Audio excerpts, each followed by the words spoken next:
Hello everybody! So today we are talking about yet another pickled steel knife, and this is my favorite in the budget line.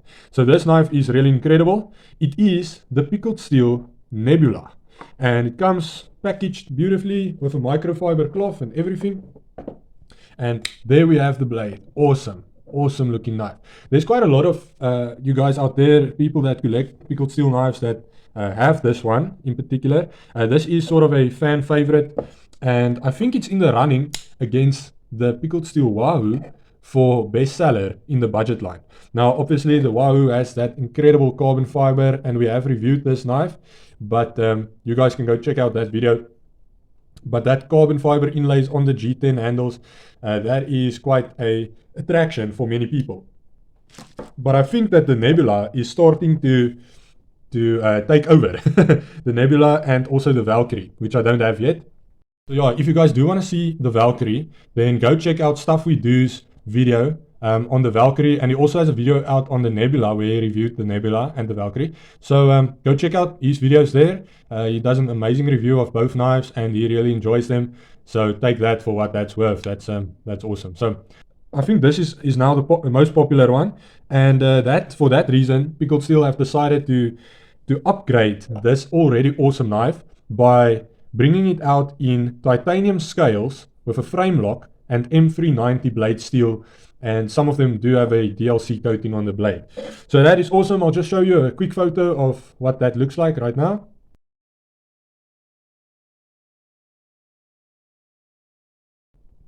Great stuff, guys. So let's get to reviewing this awesome knife, So first impressions, just a beautiful looking knife. I love it, okay? And to everyone that I show this knife to, they all love this knife, what it looks like, just that blade shape, the handles, the handle curvature is awesome.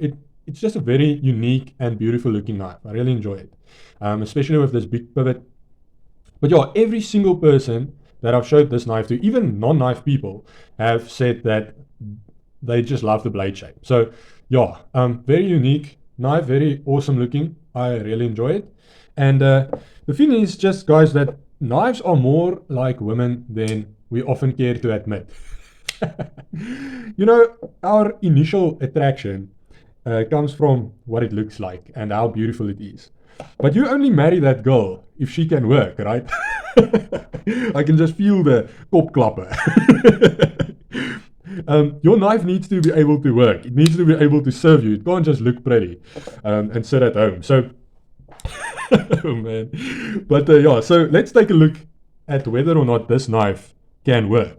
So we have a overall length of 19 centimeters compared to a large honey badger that's quite a lot shorter, but sort of equal with regards to the handle. I'm noticing now. The handle is just about the same in length.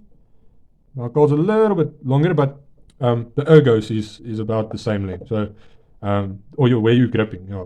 But with regards to the blade, the Akal and the honey badger large is bigger. Against the Wahoo, it's also a little bit shorter than the Wahoo, about the same handle size, but then the Wahoo does have a little bit of a longer blade. Okay, let's look at the blade length. Blade length is 8 centimeters on this guy. Just love that modified sheepsfoot blade shape. It looks fantastic. Awesome. And the blade width is 22 millimeters, so 2.2 centimeters. Now the finish on this blade is phenomenal. It is belt sanded finish, but it's, so it almost has a mirror polish, and that's why I'm kind of struggling to show you guys the blade, because it's so shiny. But yeah, blade thickness. Now this is quite interesting, because when we look at, like, let's say the honey badger compared to the Nebula, honey badger large has a massive blade thickness, and the Nebula is basically meeting that with regards to thickness. It is 4 millimeters. With regards to the Akal, I mentioned that I like the thickness of the Akal, which is 3 millimeters, and the Nebula is 4 millimeters. So just a little bit thicker than the Akal. I really enjoy that, especially on the profile of this blade, because you do have kind of a full grind, full flat grind. So behind the edge, it will be a lot less thick. So yeah, I think it will be around like 2.3 millimeters behind the edge, but then it does run all the way up to the spine, and the spine thickness is 4 millimeters. So handle thickness, just going to clean this a little bit. Handle thickness 1.5 centimeters, so pretty thick handle. Not too thick, but I like the thickness of the handle. It's definitely thicker than, for instance, the Hakal, just a bit, and the Wahoo, also just by legit 1 scale, and a little bit more than a large honey badger. So yeah, a nice thick handle. I enjoy it. And this is kind of nice for EDC, because what I noticed is that, you know, with regards to EDC, I have a lot of space in my pocket when it comes to the thickness of the handle, right? What I don't have is a lot of space in my pocket when it comes to the width of the handle. For instance, with regards to this honey badger, it's not that big of a deal, but it does affect your carrying experience. I can nearly fit 2 nebulas next to one another with this width, or even with the Joker, you know, it's not that thick. But with regards to the Joker, I like a slimmer design for EDC, or I find that I have more room to spare in my pocket if I do carry a slimmer knife. So more of like a gentleman's carry. You guys know that I do carry the Hakal as my official EDC knife. So it's not that thick, but I just like it because it has awesome other factors. So the trade up is worth it.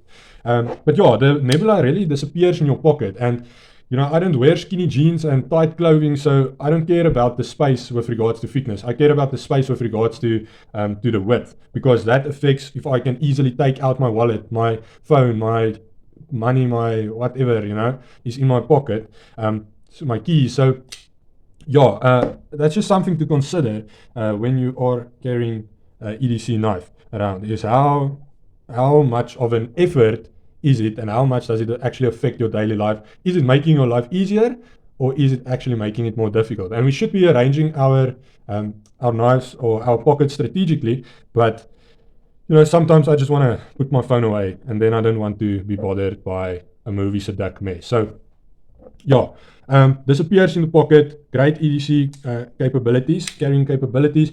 We have D2 blade steel, which is fantastic, guys. I really enjoy D2, and yeah, I live close to the beach. I live in George, Western Cape, so I'm basically surrounded by beaches everywhere.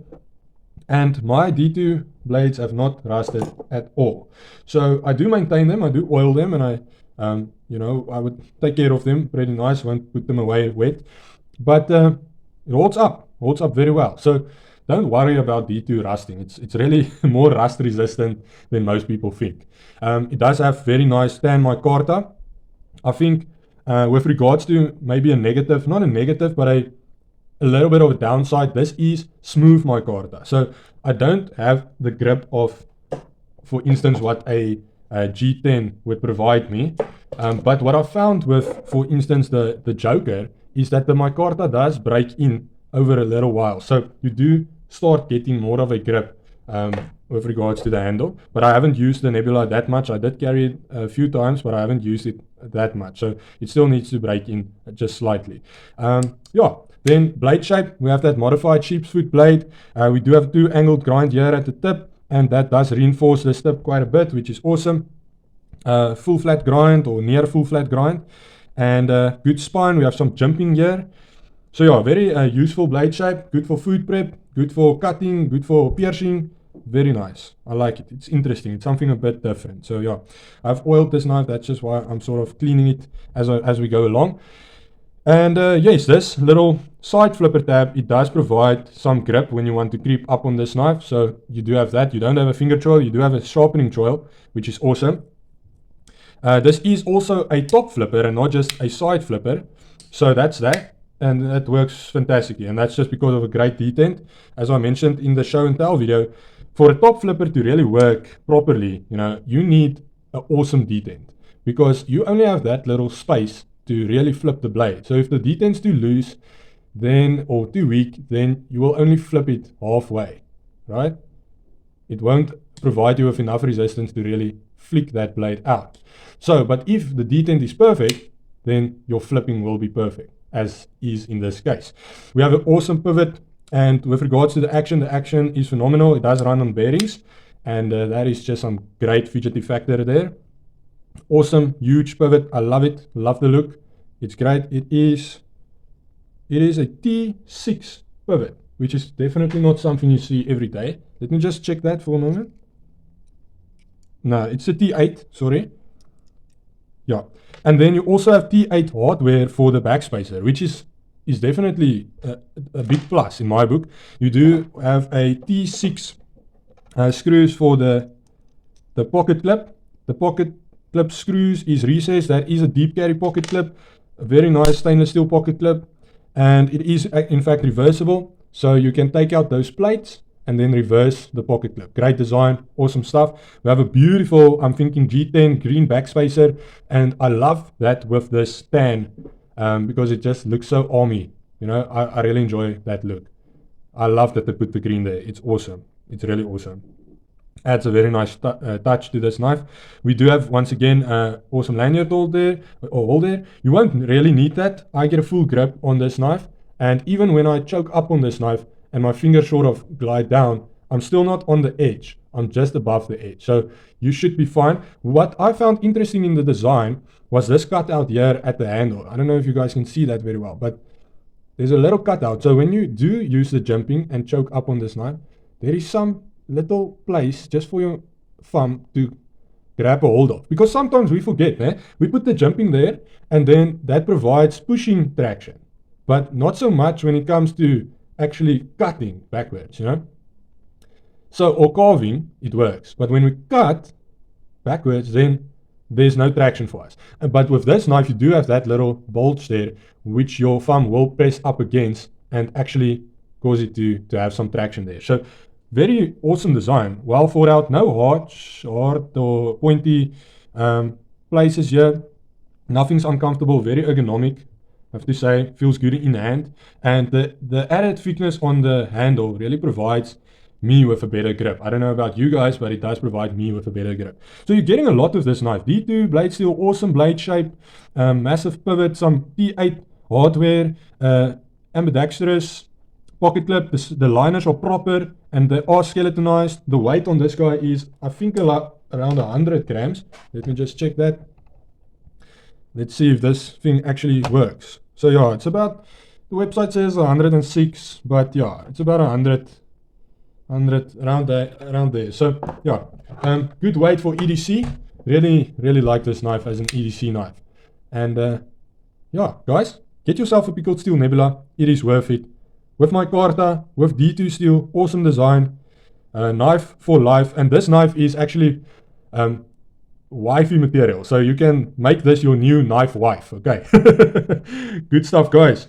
You will not regret buying this knife. It is 700 Rand for this thing, and trust me when I tell you, with other companies you will be paying a lot more for the material that they did use in this knife. So do yourself a favor, get some value for money and buy the Pickled Steel Nebula. Awesome knife. Enjoy, guys. Have a good day, and remember, no knife, no life.